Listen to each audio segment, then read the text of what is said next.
Hi, I'm Lisa Harrington, and I'm discussing the story of Celia, a slave from 1855, and the circumstances leading up to her trial, conviction, and ultimately her death.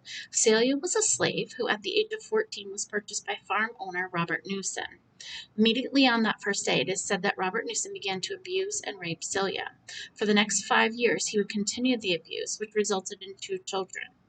When Celia turned 19, she started a relationship with another slave, George, also owned by Robert Newsom. George knew of the abuse and told Celia to end it. Celia became pregnant and was very sick and weak during this pregnancy. She begged for the abuse to stop, but it fell on deaf ears. One night, while Celia was in her cabin, Robert Newson came calling, and she was prepared. Placing a large stick in the corner of her cabin earlier that day, he made his advance on her, and she struck him on the head, then hitting him again, leaving him for dead on her cabin floor. Celia rolled his body into her fireplace and burned him to ashes. The next morning, she enlisted Robert Newsom's nephew Coffee to carry buckets of ash along the path from her cabin to the main cabin house, dumping them along the way.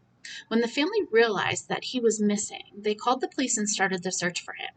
It was ultimately George who pointed them in Celia's direction, explaining that he last saw his owner walking at night to the slave cabin.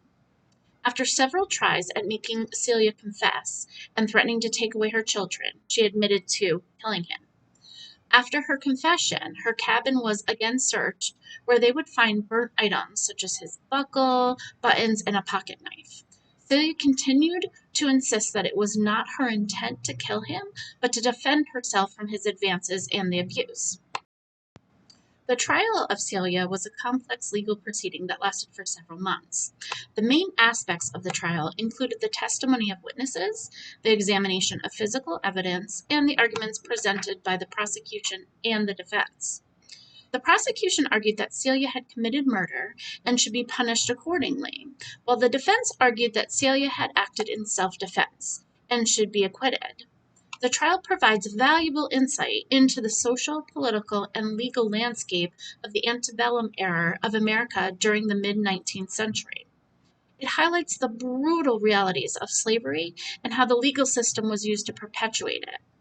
The trial also reveals the deep-seated racism and prejudice that existed in American society at that time, as evidenced by the fact that Celia was denied a fair trial and was ultimately executed for defending herself against her master's sexual advances.